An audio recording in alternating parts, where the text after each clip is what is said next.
legal funding would prejudice me immensely, as I was facing the state with limitless resources. To this date, I have no resources, and for almost 3 years, my lawyers are helping me without being paid. As I started with the criminal trial in the coming, as I start with the criminal trial in the coming months, I face an insurmountable task and am at the mercy of the lawyers who have decided themselves to assist in me when my own comrades have forsaken me. Comrades, you neglected and continue to neglect me. You know the implications, but perhaps that is what some of you hope for. That I finally go to jail by whatever means or tactics. I must also add, comrades, that some of you have followed me abroad to talk to people I meet who are my friends that I know, to plead with them that they must not support me. And some of those are my friends. They've told me. That proves the point that it is not an accidental behavior. Just to quote one, so that you don't say I'm just making allegations for sweet nothing. I went to Qatar, and the first issue my friend, the Emir there, who's my friend, told me that your country has been sending messages to say I must not meet you. And that very morning, Mandla Mandela was there, having been given a special jet to fly there to try to stop the Emir not to meet me. It came from his mouth, not me. And I said, but I've got nothing to do with internal affairs of South Africa. You are my friend. You are coming to me as my friend. It's not the only one. Quite a number of heads of states have said similar things. And you must realize that what I'm saying here, I'm not just being funny. When I say you have neglected me, it's actually an understatement. You have worked hard to stop me from getting anything to help me on my side.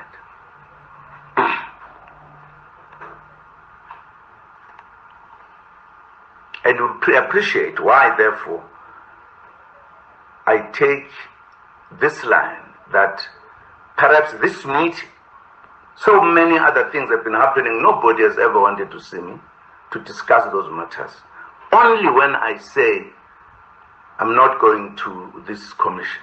And I would, as I will explain later, you will also realize I'm correct by so doing. No one can face the trial I am about to face without resources.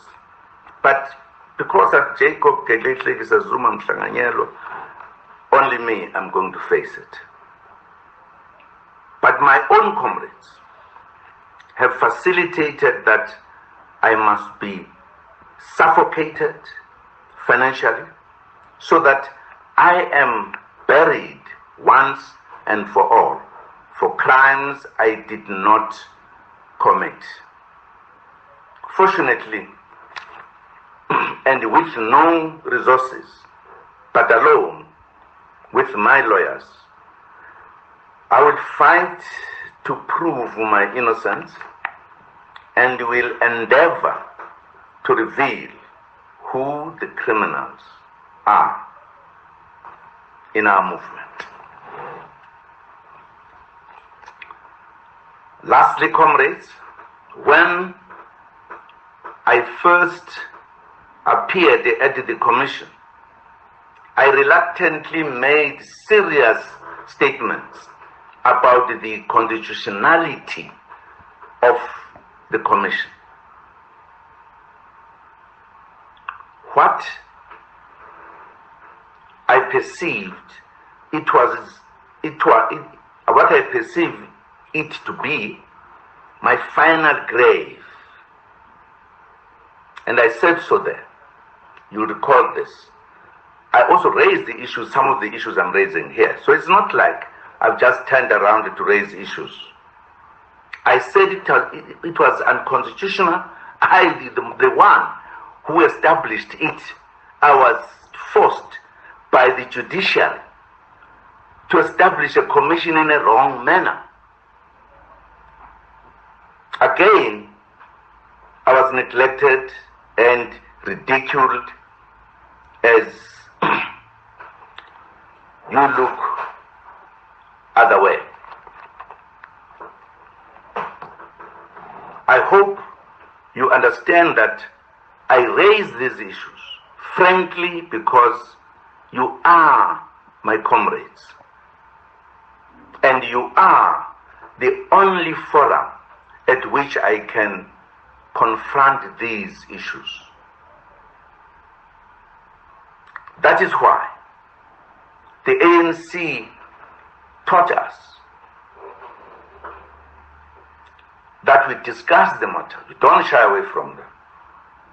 Find solutions where there. So where there is no solution agreed, there is no solution here, and then we say, then what do we do?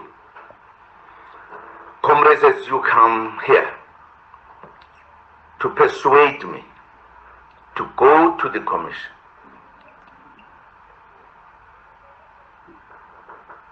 to go to the commission in compassion.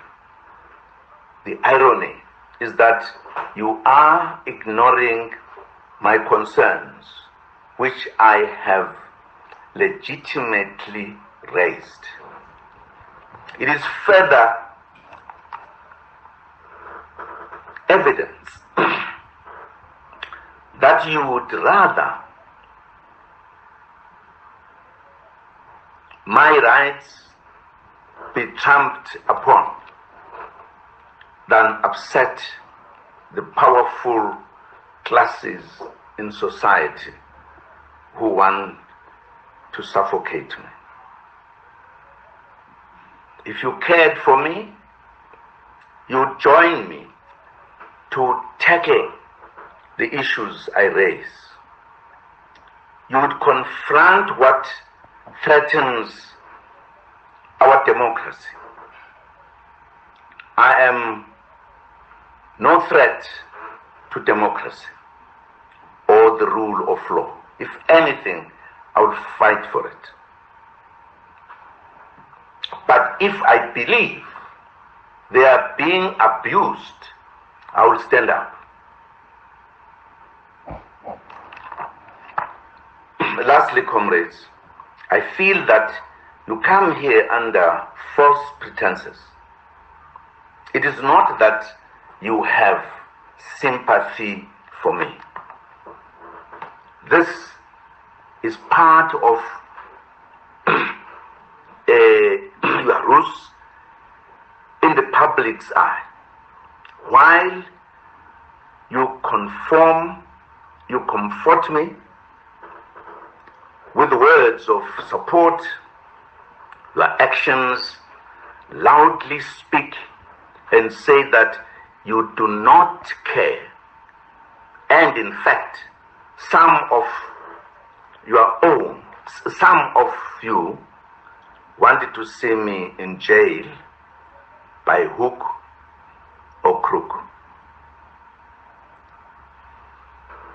few points that I think remain overlooked in the bigger debate, and that are of profound importance to the longevity and survival of the ANC. We are living in what we term a constitutional democracy, but fail to interrogate its real meaning. The painful struggle we fought was for democracy and not the constitutional democracy we have today. This was negotiated, I know, I was part of it.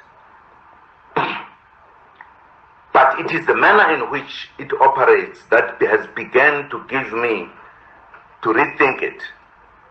I say this because the Constitution we all praise has turned into an instrument to subvert the will of the people. The majority of people who mandate us at every election to represent them in Parliament can no longer see their aspirations being attained by us, because the decisions and actions of Parliament are permanently arrested by the judiciary through the Constitution. In other words, we are forced into implementing only that which an unelected judiciary agrees with. That is not a real democracy, but a pseudo-democracy. The rule of the judiciary was only intended, the role of the judiciary was only intended to be the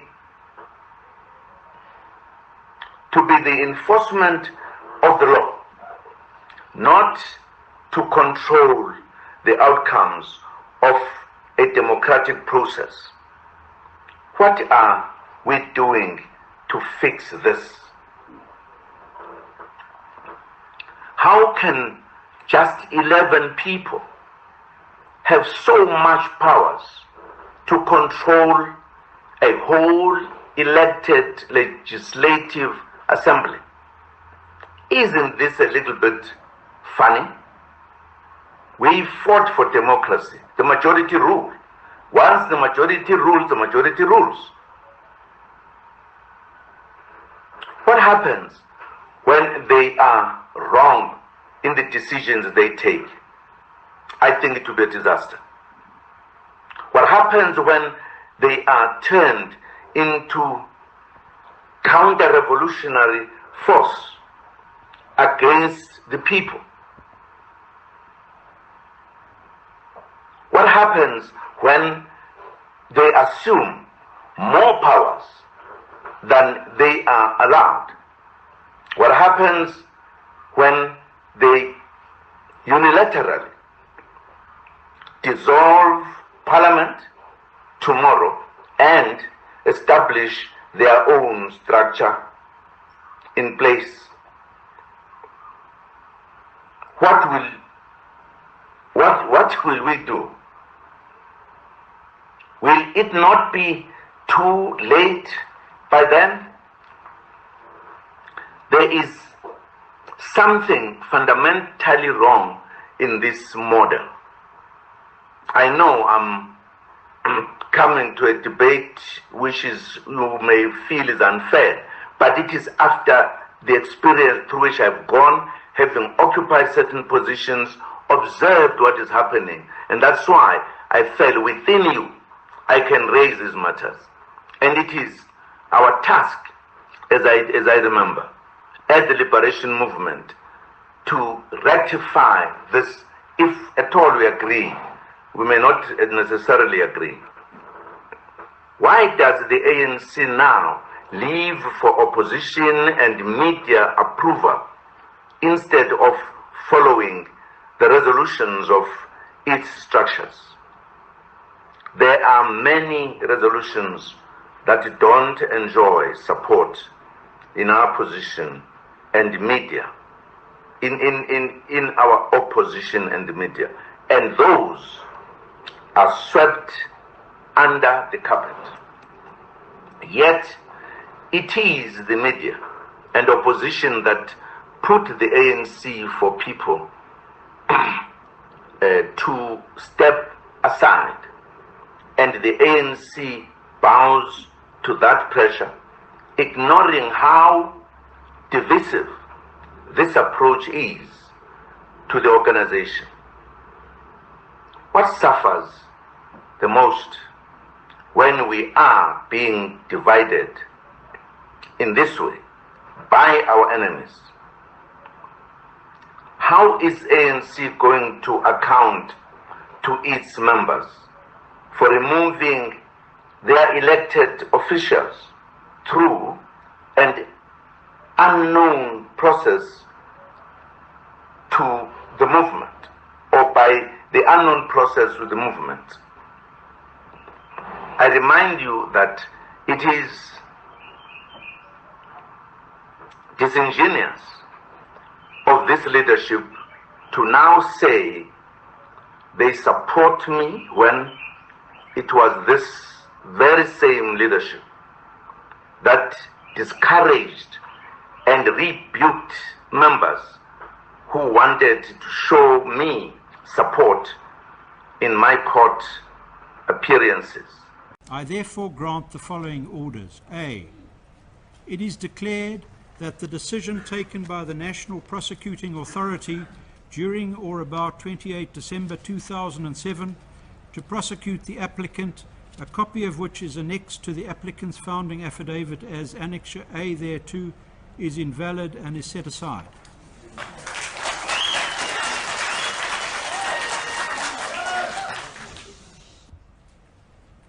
Court will rise.